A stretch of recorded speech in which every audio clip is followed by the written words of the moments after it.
You guys, welcome. Welcome to your first ever In Good Company workshop. This is so exciting. Yay! Give yourself a round of applause for making it.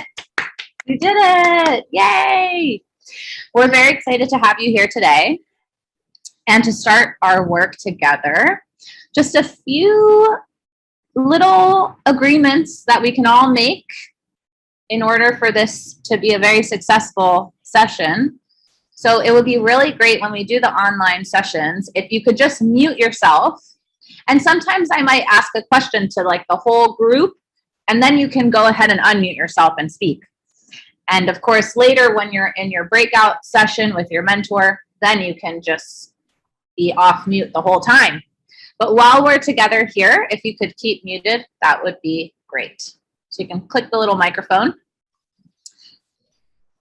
If you're burning to express yourself, or you just want to say something, you can say whatever you'd like in the chat. You can put all your ideas, your answers, your additions to the dialogue in the chat. So feel free to do that. You can even ask questions in the chat. And I just want to make sure that you know if you drop off for some Wi-Fi problems or whatever happens, your computer dies, just rejoin with that same link, bit.ly/turnworkshop, always the same link, and there will always be someone here in the room to let you into where you're supposed to be. Okay? So do not worry. I believe we have someone off mute. Is that Lucas? Lucas is off tech for one day. No, it's not. I think, is it Omar? Could everybody mute themselves? Nice. I just don't want to hear all the little clicky clackies. Awesome. So let's dive in. By the way, if you want to be really pro, you can go to your Zoom preferences and you can change the little name that comes up on your box to your own name. You don't have to do it now, but that's also something that can be really cool sometimes too. Okay, let's get started. So welcome to workshop 1. Like we said, we're so excited. It is called My Strengths, My Skills, and My Resources. We're going to start with you because that's where it all begins. You here in London, that's what today is all about. We have goals. We have some goals for this workshop because if you don't have a destination, you're just running in place. So we always want to have some goals. I made this workshop hoping that by the end, you could confidently say that you have reflected on your personality type and your skills, that you have identified some strengths, things we're great at, that we want to emphasize, and a few weaknesses that we know we either need to improve or find someone else who can do. And the third thing is I'm hoping that after today, when you're looking around London, you're looking with fresh eyes. You're looking for people, places, and problems here. Now, I know some of you are like, bro, what are you talking about? What are you saying? We're going to dive into this in the next hour. So by the end, it should all make sense. Don't worry. The way we're going to do it is this. We just welcomed. It's done. Goodbye. Look, it's already moving so fast already. We have a turn champion with us today, Amina. She's going to tell us about her story, her strengths, skills, and resources.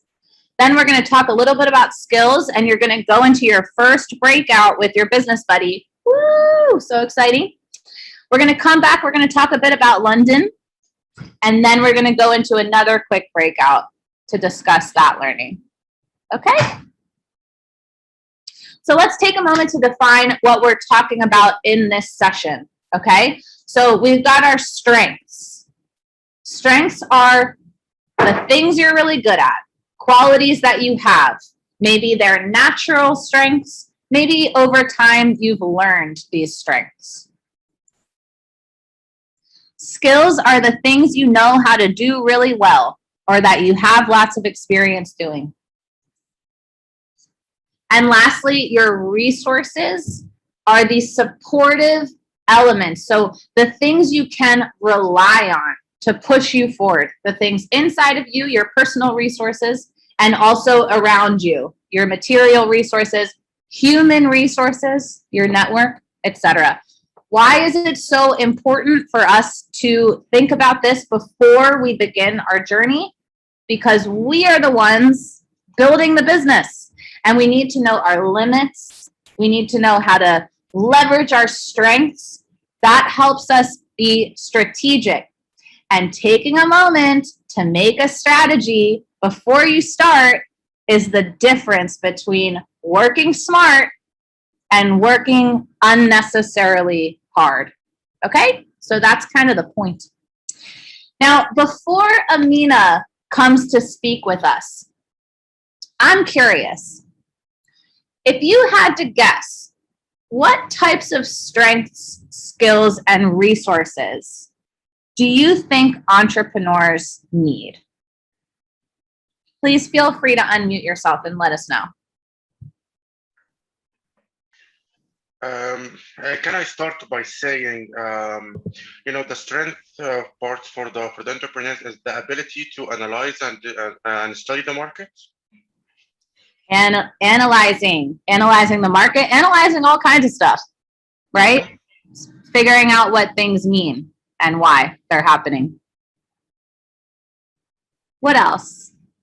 I would say resilience as well. So entrepreneurs have to face a lot of hurdles, a lot of setbacks on the journey. So being resilient in face of challenges and not losing hope or desire to keep going forward, it's a key strength. Very true. Very true. Keep moving forward. Keep staying productive. What else? You could also pop them in the chat, or you can just call them out. Strengths, skills, and resources. Probably networking skills. Networking skills. It's very true. Yep, that's important. Come on, you guys, don't be shy. Ooh, I'm getting motivation. Motivation. Very true.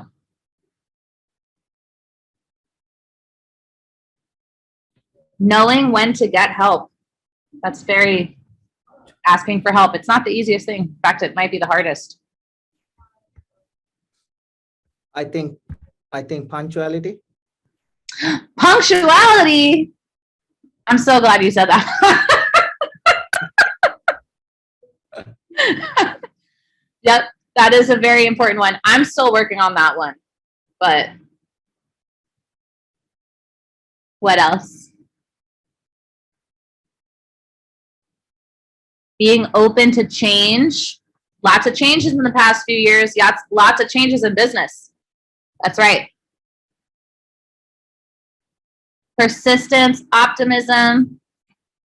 Any other strengths, skills, resources you're thinking? Let's say the ability to identify opportunities.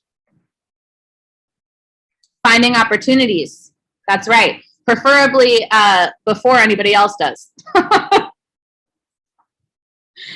Making good decisions, leadership, problem solving. Very true.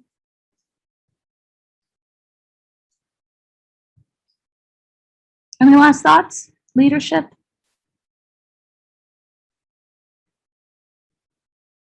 Management. You're going to need a team at some point.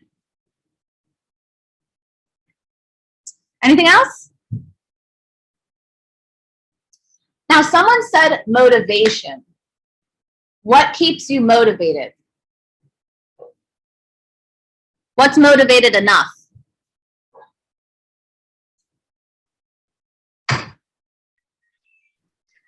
Having your goal as like pictured in front of you, like I don't know how to say, having your goal in front of you all the time, to keep you focused, goal oriented, all that kind of stuff. So that's right, like the North Star, like your North Star. Because you can say all day, oh, I want money. Oh, I want I want to make money. I want to, I want to have a career. That's okay. Those are motivations, but there's something that is driving every single entrepreneur. And even through no matter what kinds of times, like you said, staying focused on what's in front of you, your North Star, always following it. And somebody else said, no, making good decisions. If every decision is made for your North Star and not for other reasons that are distracting you from it, right? Nice one, friends. Achievement and accomplishments in the industry you're in. Being competitive with yourself. Oh, dang. Ooh, we're getting into it here. All right, you guys, if you have any other strengths, skills, and resources that you're thinking, please pop them in the chat. But in the meantime, I am very, very excited to introduce a very successful 3-time business founder and turned champion. We've got Amina here in the room with us. How you doing, Amina?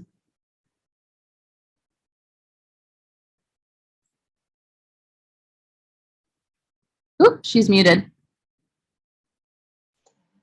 Hey, Amina. Hi. Hi. Hello. Hi. Welcome, Amina. Thank you for joining us. Thank you for having me. So I'm going to, can I share my screen, Adele? Please do. So Amina was in the very same seat as you one day. She started with Turn, what was it, 3-4 years ago? Yeah, 2018. 4 Nice. years ago. Yeah. Nice one. Go on, Amina. Can't wait to hear from you. Thank you. Just trying to, can you see my screen? I can, but it's not the first one. It's the third. I think this is the second. Yeah, there you go. Perfect. Right, cool. So my name is Amina Kadogo. I'm from the Democratic Republic of Congo, but have been living in the UK for 10 years, since 2012. I'm a mother of 2 beautiful kids, a girl, Naima, and a boy, Christopher. As Adele said, I'm a 3 times business starter. So I set up Kish Apartment in 2018. It was a holiday let, and I closed in 2020 due to COVID. So it was a business renting out apartments to business travelers and holiday makers, charging them per night. And when COVID hit, there was nobody coming to London or Southend where I was operating anymore, and I had to close down the apartments that I was running.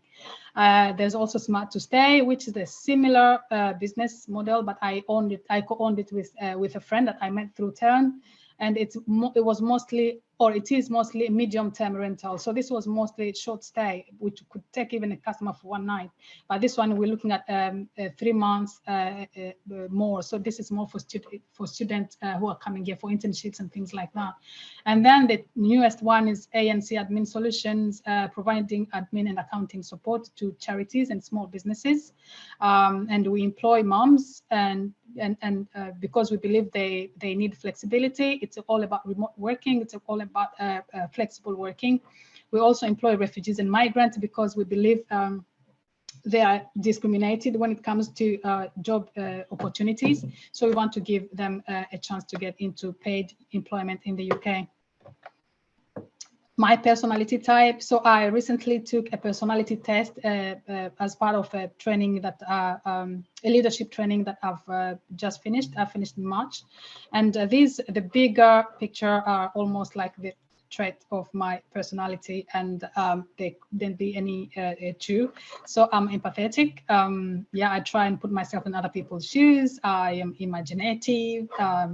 I see the big picture, and I'm extroverted, and I'm outcome focused. So these tests, maybe they're not 100% accurate, but they can give you a big picture of who you are, or of what your personality is. Personal skills. So I'm an experienced administrator. I didn't like this job because I was stuck in there for 6 years for some reason, but I can even say 10 years because 6 years of paid job and 4 years of volunteering in charity administration in the UK. But by doing something every day, you become good at it, and I become an experienced administrator. So which is very useful in the newest business that I've started, ANC Admin Solution, because I hire administrators, and I have to make sure they quality, the standard of the work they are doing is high, and yeah, so my admin experience is being really important here. People management skills. So I manage 4 people right at the moment, and in my previous business as well, Kish Apartments, I manage a lot of people, mostly cleaners, but yeah, they are people, very lovely people. So yeah, I've kind of developed my people management from mostly from Kish Properties, and then with through the ANC Admin Solutions, and also with Smart to Stay.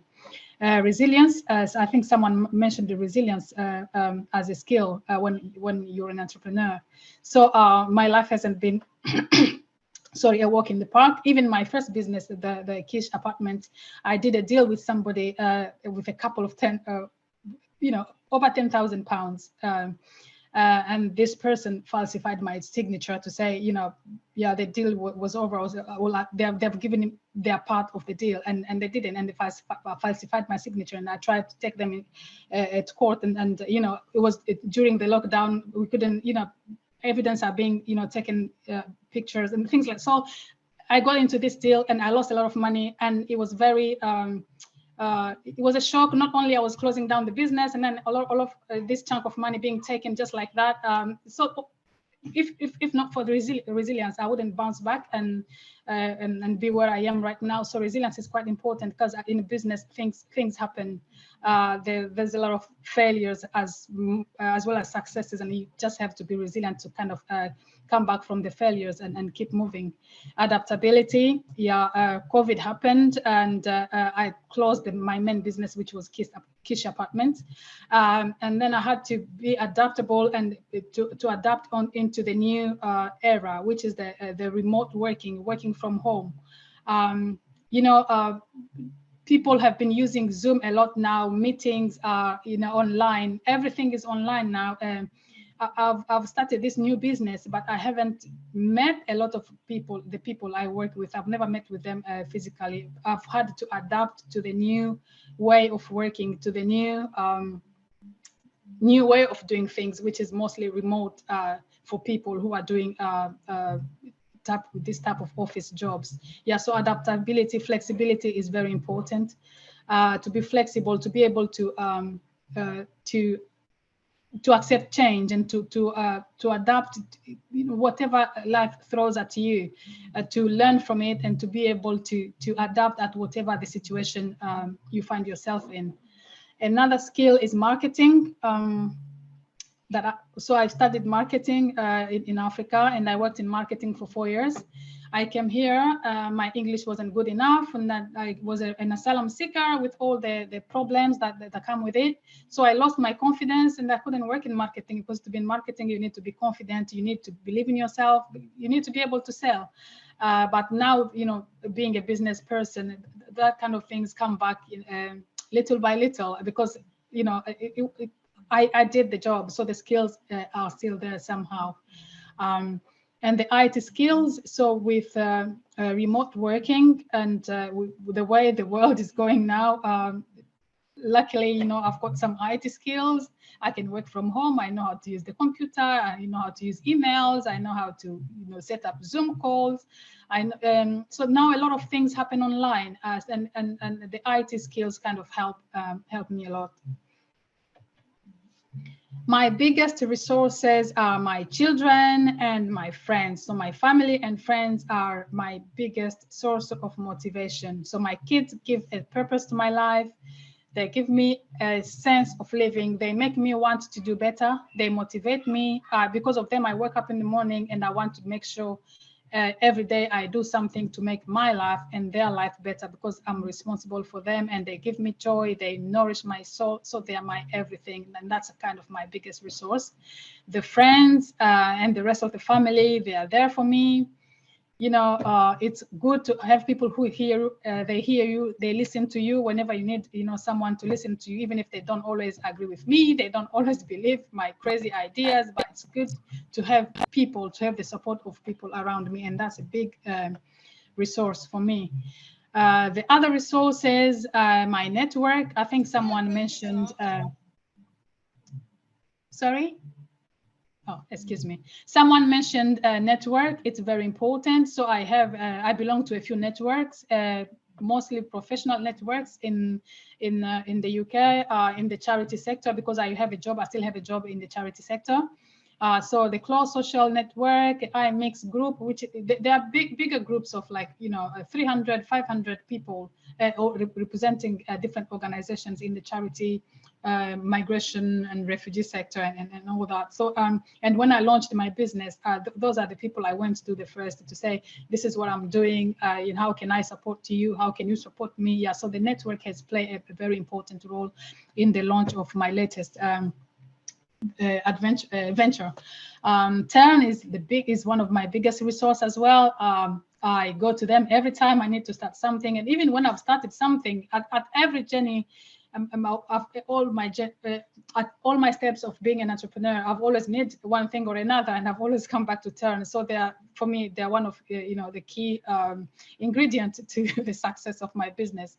You could believe that after trying a few businesses before, I wouldn't need them now, but I still come back every now and then for one thing or another. Another resource is Fiverr. So this is the website where you can hire talent for very, very affordable prices. So for example, when I was designing my website for the latest venture, the ANC Admin Solutions, I had a limited budget, so I was trying to do my website myself, and all the branding material, the leaflets and the logo. At the end, I decided to hire someone from Fiverr to help me with that. I had wasted a lot of time trying to do things myself. So Fiverr since then has become my to-go place if I have something like a quick task that I need to get done and I'm not good at it, or I don't have time to do it, because at on Fiverr there's a lot of people, very professional, they know what to do, they know their work very well, and they're not very expensive. You can tap into the labor in the talent from all over the world, and at affordable prices, and everything is done online, and it's a trusted website. So that's one of my resources. There's also LinkedIn and all social media. That's where LinkedIn mostly, it's where you meet other professionals, depending on the business you're doing. Some people, Instagram might be the best resource for them, but for me, for now, with this new business, LinkedIn definitely, it's my best social media and an important resource. I belong to another Slack group run by Refugee Action, where there's around 300 organizations there. So for me, networking it's very important, and I try and be present there as much as possible. My tips for you, talking about the tips here, is to expand the network. Make sure you go to networking events. Make sure you show up and let people know you are there, you exist. So networking, it's important. The other tip is to start now and get better as you go. So if you have a business idea, often people try to wait until their idea is perfect or their service is perfect, because they don't want their fear of criticism and rejection. So they want things to be perfect before they can put it out there. But in my experience, and I actually have a book on that, it says start now and get perfect later, something like that.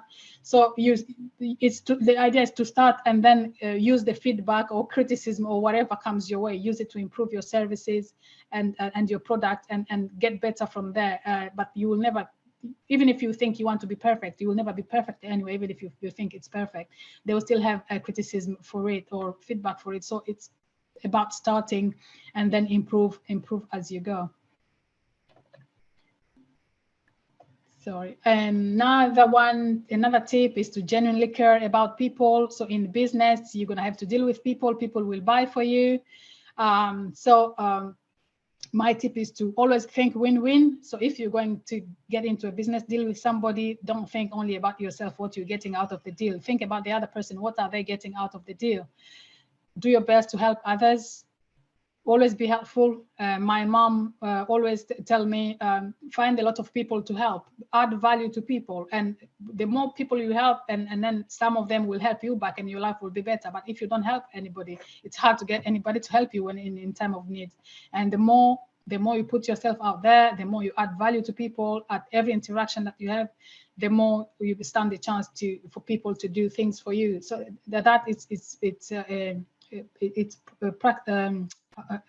it's valid in life, in real life, and in business, because in business you want, like, let's say, you know, if I don't have a good relationship with them, I wouldn't come back to them every time I need them, and they're always there for me. And because they help me and they help other people, and when they need me to come and speak to you know, the new team, you lovely people starting, I do my best to be there. Why? Because they've always been there for me. I've had to cancel my daughter's swimming classes yesterday, and I've had to cancel, to shorten some of her activity today for me to be here today. Why?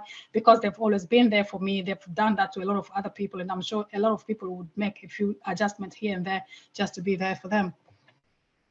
Another thing is to find a mentor. Mentoring is very important because from mentors you learn from their mistakes, so you avoid making the same mistakes again. With a mentor, you can learn from their journey, and you know, whatever they did wrong, you won't do it. And maybe by the mentor, I will just mention that maybe in the early stage of your journey, you don't need to pay for one, but thank God for services like Turn, and there are a few other services out there where you can be, you know, matched with a mentor to help you going. And when you can afford paying for one, why not? Mentors are very, very important to running a business. More tip maybe is to know your strengths. I think Adele insisted on that at some point. You know your strengths and you know your weaknesses. Knowing your weaknesses is important, because then if it's something, for example, that you don't know how to do, you can choose either to get better at it, and if you don't want to, you can partner maybe with somebody who can help you doing that. Let's say, for example, you're not very good at networking, and you don't want to do that. You just want to focus in your studio or in your laboratory making a product. You can partner maybe with somebody who's friendly and who likes the company of people who can take care of that side of the business. So it's about knowing what you can and what you can't do, and find a way around your weaknesses. The other thing is to be adaptable. I think I've covered that before. Life happens and you just have to find a way to keep going. COVID happened and we have to recover from it and go and keep going, and other things are going to happen. That's life, and it's the same for business. Things happen, new situation, change happens, and you just have to adapt to change and keep going. Sorry, I think 1 minute. Naima, are you okay? No. Okay, give him to me. Sorry about that. I'm about to finish anyway. Sorry about that. And the other tip is to be humble and learn.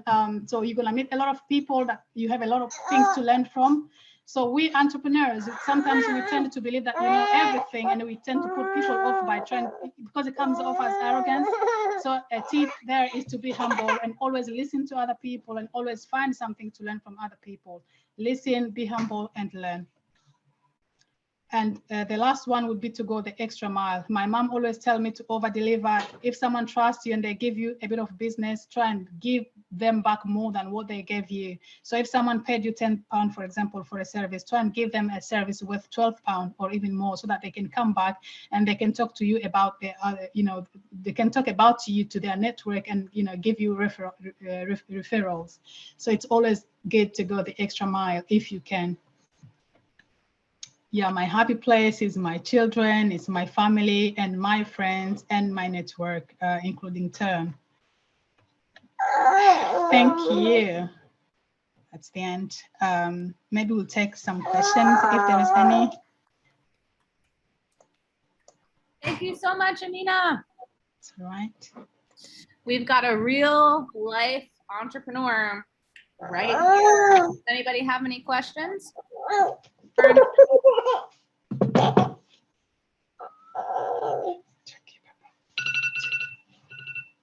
Ooh, we got I think myself. this is real working woman realness right now. We've got kids on the clock. Anybody got questions? Questions for Amina while she's here?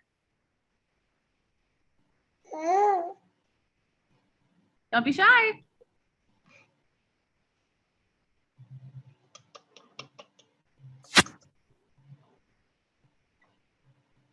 No, we're good. She was so clear. Yeah, I have a question. Please. Hi, Amina. Hi, everyone. I think I just wanted to know a bit more about, so you mentioned that you had to ask for money at the beginning. I just wanted to know like how you came about making the decision of who to ask and what were the kind of hurdles and steps that you took to, I guess, get into some sort of partnership.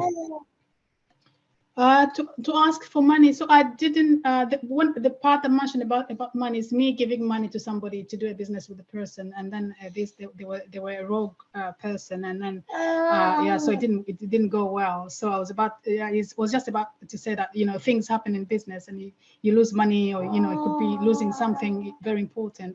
You just have to find a way to keep going. But the partnership I mentioned, there's one of the business that I co-own with somebody. She was my mentor, actually. We met through Turn, and then we decided to partner up and do so the similar business that I was doing, which is the holiday let, but in a different location in Victoria, around Victoria Station in central London. And also because she was into the Airbnb business as well. She was on the other side of the business. So me and her were on the other side, on two different sides of the same business. So I was on, she was on the, she worked for a company like Airbnb, basically. So they used to bring business to us. They bring us customers. So people book us through their system. So me and her could put that together and set up this business. Unfortunately, when we launched and COVID hit straight away, so we still haven't been able to expand as we planned. But yeah, yeah, I met her through Turn.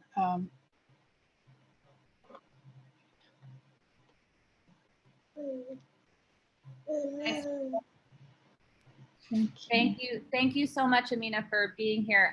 Mehdi has asked, how long did it take you to start your business from the time that your first business idea? Yeah, so I got the idea, I think, around January 2018. I met Charlie from Turn in March 2018. So 2 months later, while I was doing my research, trying to kind of, you know, get the as much information as possible. And then I started working with the on-demand team and then a few other different teams. And I launched in, the first apartment was launched in October 2018. So from January to October, yeah, 10 months. Nice one. That's a pretty quick turnaround. Mm-hmm. Yeah, and the latest, you know, the more you do business, the longer you get, the more experience you have, the easier it gets. So the newest business, I got the idea around Christmas last year, on the 15th of December 2021. And I spent Christmas writing my business plan and designing the website and all that stuff. I contacted Fred, I think early January, and I launched in mid-January. And so that was quick. It was quick. That was, it took me, I think, 2-3 weeks to prepare. And it's actually, I think it's even growing faster than the previous ones. So yeah, the more experience you have, the quicker and the easier it becomes for you. Wow, inspiring and very cute. Okay. Amina, thank you so much for coming and sharing with us. As you can see, Amina's website and her LinkedIn profile is in the chat, so you can feel free to connect with her and start building a network of your very own. But thank you so much, Amina. Again, what an inspiration and a legend. Thank you. Thank you for having me. Bye. Good luck to all the entrepreneurs, and I can't wait to hear about your businesses. Thank you. Wow, you guys, that could be us someday. Just being a legend, just being an absolute legend. I am going to reshare my screen. Just give me a sec. Here we go. Go.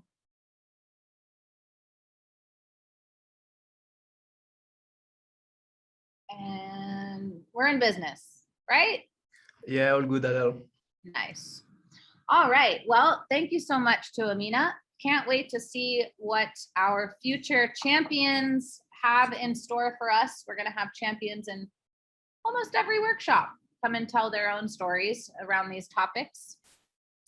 But let's dive into this a little more. Sorry, I keep clapping today. Sorry about that.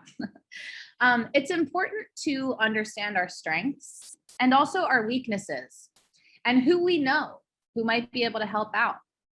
Because the fact is that even if we have a really amazing idea, even the greatest idea falls flat if the entrepreneur doesn't know how to leverage their strengths, build skills, and get support with what they can't do so well from the talented people around them. So the building of your business is like a domino effect. The first domino is your idea. In between your idea and launching the business, there is your strengths, your skills, and the resources that you have, including the community or network that you build to support it. These all fall together to reach that end goal of launching the business. If you were to completely disregard your personal limits, your strengths, fail to learn the skills that you need to succeed, and get no help from your network or community with the things that you don't want to do, can't do, or don't have time to do yourself, then honestly, no matter how amazing your idea is, it's going to be very much harder to reach launch. And that's why we're going to spend some time thinking about what we bring to the table as founders and what we're going to need help with. So like I said, an entrepreneur's ability to produce good work and find good people to do work with them has as much to do with a company's success than the idea or the business model or the market value. Okay? Here at Turn, we spend a lot of time thinking about this, and we've split strengths and skills into 3 types that work together to make a whole. We've got minds. This is about organizing your time and motivation to stay productive. Mindset. We've got hearts. Connecting to and working with others who you need on your team. And hands. Ding, ding, ding. The technical skills that come with learning and experience. So let's break these down. In your mind, we've got a few things going on. We've got organizational skills. Okay, so what tools are you using to plan your time and to accomplish your tasks?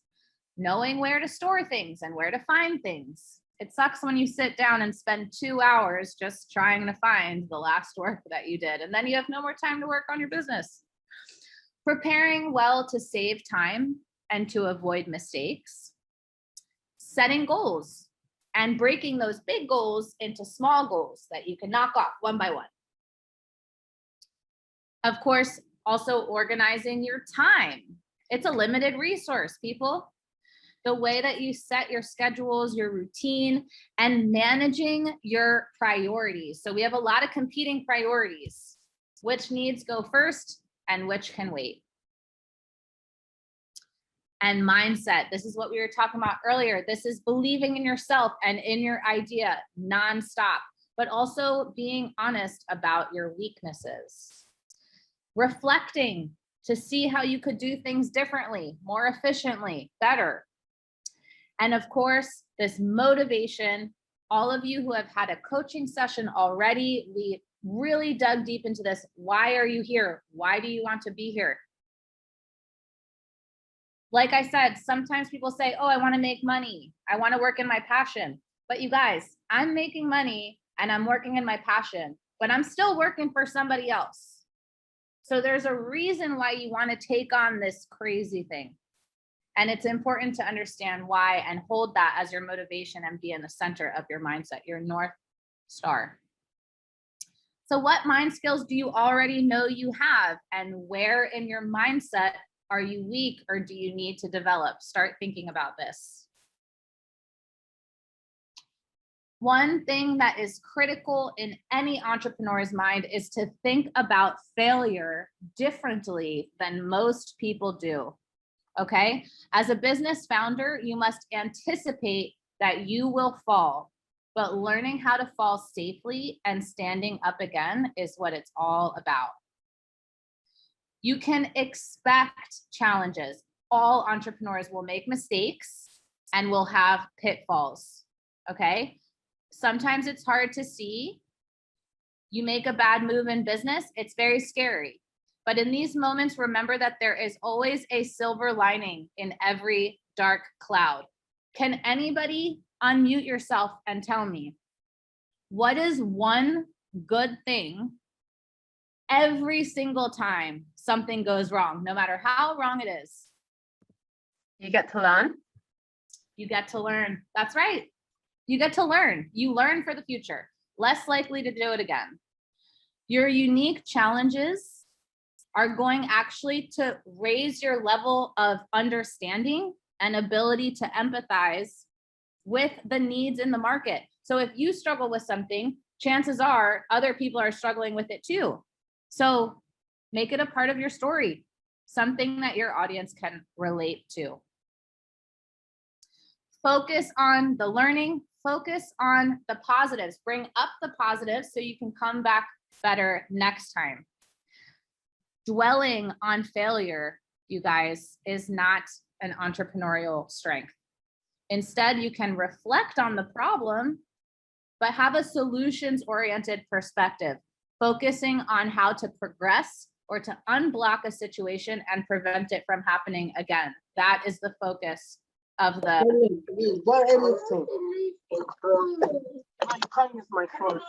children.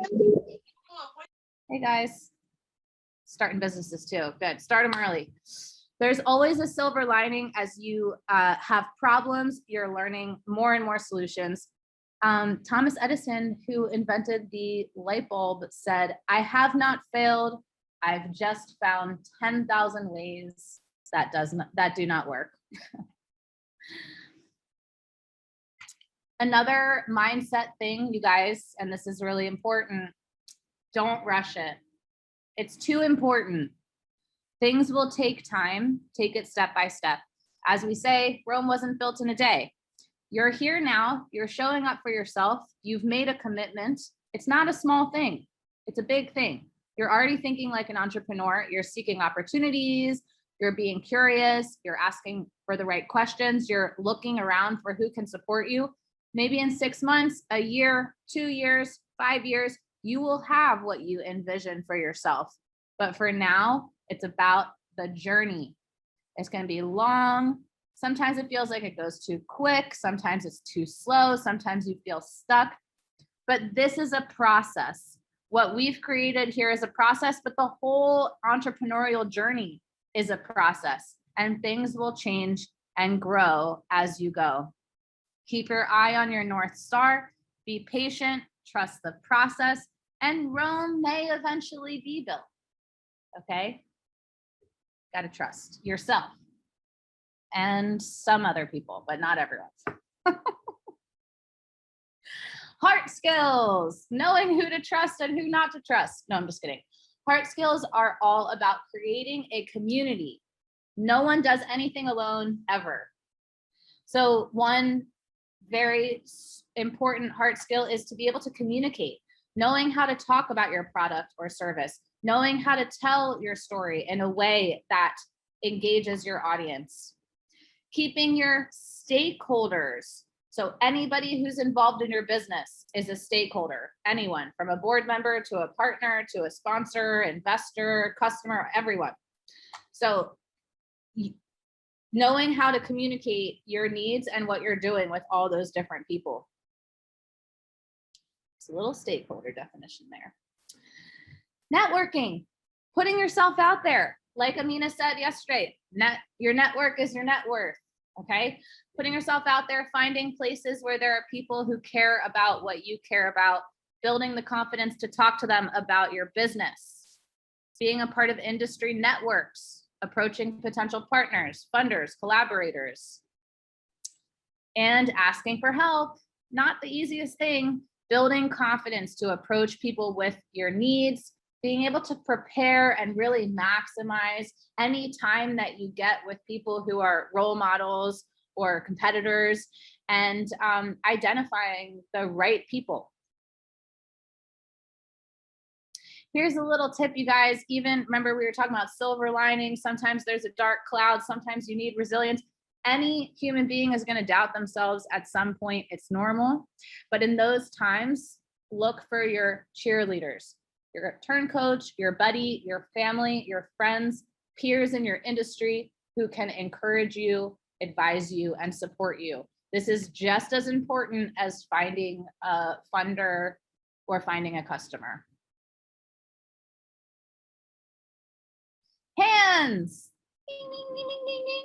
Digital, informational, financial, sales, marketing, all your technical skills. You want to be constantly upskilling, new skills, new qualifications, staying on top of the trends and the tools that you need in your industry. Finding information, like Amina said, she spent the first few months of start building her business just getting as much information as she can. Researching the gaps in knowledge that you have, learning about your industry, and of course, diving very deeply into your role models, your competitors, other people who are doing what you're doing. What do they have? What do you need? And of course, credentials, not just university, but courses, certifications. You might notice in your research that other people in your industry have certain letters after their name, or they in their about me on their websites, they all say that they're a certified trainer, or they have a level 2 food hygiene certificate, or they have certain certificates up on their walls in their place of business. Start paying attention to this stuff. What do you need to be able to legally do what you're trying to do? Knowledge is power, you guys. If you're looking to upskill, there's many different ways to do it, but one of them is to come to our DigiSkills course next Thursday, the 26th of May. It's online at 4 p.m. This is about knowing how to find not just information, but high quality information on the greatest research tool in human history, the internet. It sounds really easy, but actually I learned a lot at the last one. So definitely come and check it out if you can. You're also going to discuss what are your strengths and your weaknesses. You're going to discuss what skills you have and what resources you have. Okay, so friends, when we think about weaknesses, don't be embarrassed. Don't be shy. It's powerful to know where you need to learn or get someone else to help, so that you don't waste your time and energy. That's smart. That's a good thing to do. But at the same time, we want to stay solutions oriented, like we were talking about before. It's not so much about, oh, here's all the ways that I'm not that great. It's more about what's the quickest solution to this problem. And if you can't think of a solution, then that's something that we can work on together as a team. For example, I'm not amazing at math. I don't like doing math. I never really understood it that well. Teachers didn't really take enough time with me, I don't think, to understand when I was a child. And then I just avoided it. I would hire an accountant. That's my solution. I'm not going to sit here and be like, I'm bad at math. I'm bad at math. I can never have a business. I'm going to hire an accountant. Bim, bam, boom. Sorted. Buddies. Perhaps you can also use this time to reflect on what personal strengths, skills, and resources got you to where you are today, and share how relying on those helped you. Now, if you want to take notes, you can go to the back of your journey journal. Those of you who we have met in real life, you have a journey journal. If we haven't met you in real life yet, you don't have a journey journal, but that's why we're going to meet next week at the in-person workshop. But in the back, there might be some places where you might want to take some notes. There's the brain dump section here with some lines. Or you can also, for maybe the first time, make a Google Doc. Start a new Google Doc in your Google Drive and take notes. Maybe your buddy wants to do it with you, teach you how to do it. If you've never done it, or you can do it. It's up to you. Or maybe you just want a free form. Whatever works for you. To talk about markets, we're just going to do a little bit about thinking like an entrepreneur. Since we're talking so much about skills, we'll pivot into thinking about the market that you're interested in targeting. So where you'll be doing business. And we're going to use an example, a case study. We're going to study a specific case, London, where maybe some of you are thinking of focusing because you live here. So let's take a look at this place that some of us call home. It's huge. It's been one of the largest cities in the world for literally thousands of years, and it still is. So it's full of customers and it's also full of competition.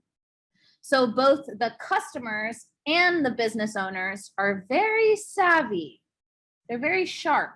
They know, they've been around the block a few times. Okay. It's one of the most diverse places on earth. Not only ethnic diversity in the English population, but there's also so many people living in this city who are from other countries, who aren't even from here at all. It's hardworking and competitive, but also collaborative. It's much more hardworking than other cities in Europe. People here work longer hours and they produce at higher rates. Work is a central focus for many, many people who are living here. And even though it is competitive, it's also collaborative. So if you work hard on interesting things and you have a good attitude, there's loads of other people here who are interested in working together with you and producing with you. Okay, so that's good news. Lots of opportunities.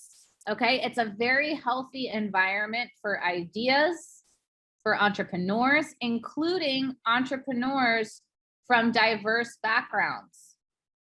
It has a very rich, figurative, and literal startup landscape. Lots of diverse founder and innovation support. Lots of financial investments from corporations, government, and individuals in this city. As you may have noticed from the lobbies, just kidding, not really. Endless consumers here, okay? They're oversaturated with options, way too many options. There's many customers here who are looking specifically to buy from businesses that stand out from the rest. They're looking for a reason to choose a business. Maybe that's an unusual story. A lot of people here also want to be a part of the community of a business that they love. For example, I used to live next to the Brick Lane Market, and I used to go and see my favorite vendors there and go talk to them because it made me feel like I lived in a real neighborhood and wasn't invisible. When an entrepreneur looks around, they notice the people, places, and problems of an environment, okay? Good, valuable business creates solutions for people and for places. It fills market gaps, which are the problems people have that they haven't found a way to conveniently solve yet, okay? So to understand what can make your product or service truly valuable, you need to understand the people, the places, and the problems involved. Not just the map of the place, not the streets themselves, but the dynamics in those places, the patterns. And by the way, even when you're trading online, online is also a place. There are many places also online. So let's think about people, places, and problems in wider London as a whole, okay? The people, like we said, one of the most ethnically diverse cities in the world, over 300 languages spoken in the home in London, okay? Only 45% of the people here are white British. 37% of the population were born outside the UK, and almost a quarter were born outside of Europe. And of course, these demographics are undergoing huge changes and shifts with Brexit, the pandemic, etc. So while it's important for you to know the current market, you also need to keep your eye on the changes of the future. But there are other differences in people that have nothing to do with their background, okay? Here, I'm gonna show you 4 people. What do you see in common between these 4 people? You can unmute yourself to call out what you notice. Joy, happiness. Potentially. I don't know how you can see joy and happiness from a face. You know, people mask it up, right? But what's the And big then problem? food. They're eating. They're all eating. All humans must eat, right? That is something that we all need to do. Thank you. However, when we look more closely, yes, although they are eating food, they are actually coming from very different groups, and they represent very different opportunities for food and beverage businesses, okay? This lady, she's a pensioner, okay? She's retired. Did you know there's almost 150,000 people over the age of 85 in London? What do people over the age of 85 eat? And at what time do they eat? And where do they go? And what brands reach out to them? This lady here, she's a vegan. Plant-based takeaway orders grew 388% between 2016 and 2019, okay? In 2020, sales of plant-based organic foods in the UK were valued at almost $305 million. And in the next 3 years, it's expected to reach $550 million market. Do you want a piece of that market? How do vegans like to eat? What brands reach out to them? And what about people who aren't vegan but are flexitarian? Over 500,000 Brits signed up to Veganuary in 2021, pledging to eat no animal products just for the month of January. How do brands reach out to them? Students. This guy's a student. Look at him. He's on the go. He's a young, hot, young thing. In London alone, there are over 40 universities and more than 400,000 students. And Generation Z, the young folk, they account for a quarter of all food service traffic in London. It's a big market. How do brands reach out to them? TikTok, sorry. Tourists. Did you know that there are 21 million international visitors just in 2018 alone to this city? And of course, then there weren't any tourists at all for a really long time, and now they're back. How many are going to be back? What do they want to eat? How do brands reach out to them? So these are cultural groups.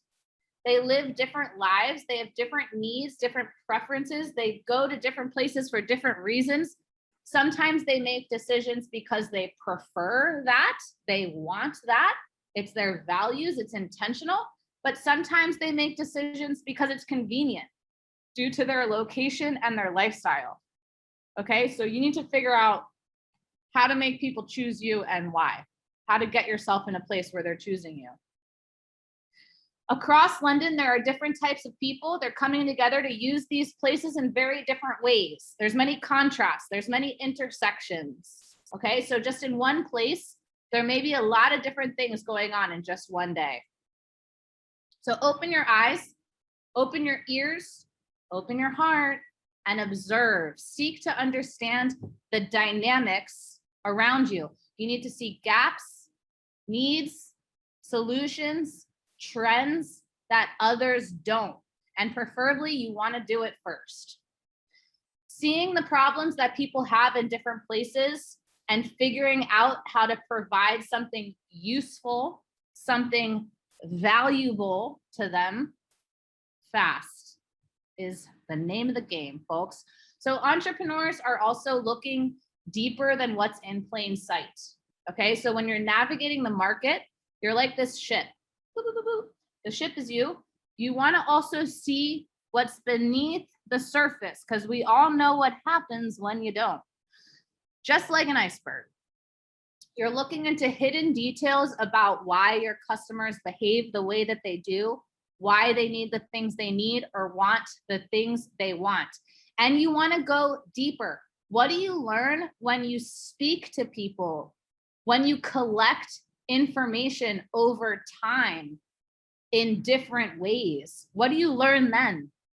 If you spend time in the context with the people in their shoes and have a good method to approach them and helpful tools, maybe you can understand things that otherwise you do not. And this is why organizations that have run for a while tend to be better at providing valuable products than new businesses do at first.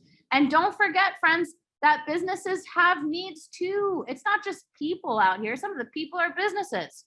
When you're thinking of people, places, and problems that businesses, remember that businesses do not only sell to individual customers, they also sell B2B, business to business trading. Imagine having a client that represents 500 employees. That could give you a lot of orders on a regular basis. Some businesses need products and services to give to their employees to make them stay happy and engaged. For example, when you come to WeWork to visit us at Turn, we get free barista coffee before 2 o'clock, and that makes us happy. Businesses, of course, also need suppliers who do something specific that they don't want to do themselves, right? Just like we've been talking about earlier. Try and think of what businesses are in these neighborhoods, these places, and see how they're selling to other businesses in the places and see what you can learn from them. So before we break out for another 15 minutes, let's do an example of picking one neighborhood in London to look at the intersecting people, places, and problems. Anybody recognize this neighborhood? Spitalfields. That's right. This is Liverpool Street, Spitalfields, Banglatown, Whitechapel, whatever you want to call it. It's a transport hub. There's a big train station in it, okay? For people commuting from the east. There's a lot of offices there full of office workers who need to be able to grab lunch. They have a quick lunch break. That's their problem, not enough break. They want to have a really quick pint with their coworkers, but they don't want to miss their train. That's another problem. If they miss their train, they have to wait an hour. So they need easy ways to get office supplies. They might need flowers or gifts for their colleague's birthday. They might need to run to Boots to grab a prescription, go to the post office. They got to get their phone fixed. They drop their phone. They have a meeting at 3 o'clock. They've got they need to get stuff printed. There's loads of coffee shops. They need to find some kind of way to work so hard. They got to just drink tons of coffee. But how people behave during the week and during the weekend are very, very different. And even in one day, you might see very different things. So we need to think about the intersection of this, how demographics can change in a single day or week. So during the weekdays, the market behind Liverpool Street is packed with street food vendors, lunch for the workers. But on weekends, the infamous London's oldest wholesale garment market, Petticoat Lane, sets up shop, okay? They've got shoes, coats, everything low cost, wholesale. And because it's very old, there's also a lot of tourists that come and see it. Lots more tourists come in from the east on weekends, people from Essex who want to come spend a weekend in the city. They want to hit the Brick Lane Vintage Market. They want to hit the shops in Spitalfields Market. They want to get their cool London clothes. And then that night, it's Shoreditch, the most popular place to party in the whole city. On Thursday, Friday, and Saturday nights, people come from far and wide inside London, but also outside London, looking to have fun and let loose in the pubs, the bars, and the nightclubs. Okay. What do those people need? What are their problems? Let's look at one more. Here's another neighborhood, Camden. Camden is also very, very multifaceted. The businesses that serve certain subcultures of Camden visitors are not looking to sell to everyone in Camden. They're only targeting certain markets at certain times. Okay, so for example, there are tons of tourists who come to Camden to visit the market, buy souvenirs, and see the cultural epicenter of London. But they don't stay all day. They go back to their hotels in Paddington or wherever at night. And then the punks and the rock and roll lovers like Fred, the co-founder of Turn, are there at night enjoying legendary gigs and music culture. What do they need? And of course, on a Sunday afternoon, the posh locals of Camden who actually live there can be seen enjoying picnics at beautiful Regent's Park and going to buy organic vegetables at Whole Foods and hitting the local restaurant scene. Okay, so those are all the different types of people. They're crossing like ships passing in the night, and the businesses in that area are reaching out to some of them and not all of them. So this is what we're going to discuss. We're going to go out for 15 minutes and just discuss what people, places, and problems do you notice. Pick one part of London that you know well. Maybe it's where you live, maybe it's where you work, maybe it's somewhere that you love. One place, what people, places, and problems. Welcome back, welcome back. Nice to see you all. Hopefully you guys have been getting some insights, thinking about the places you live, the places you work, the places you study, the places you love. We're just gonna wrap up the presentation in the next few minutes, so bear with us. You guys, one last point about London. Creativity in London is everything. Unfortunately, or maybe fortunately, the prices of storefronts, of commercial space, warehouses in London is higher than the average place. I don't know if you've noticed. So unless you have tens of thousands of pounds up front, London entrepreneurship is about getting creative. So before sinking all of your resources into space, London entrepreneurs prove the value and the efficacy of their business models through more agile methods, more flexible methods. Okay, so product entrepreneurs, you might look at popping up temporarily in other spaces like market stalls, events, sample sales, trunk shows. Of course, you want e-commerce, you want to sell online.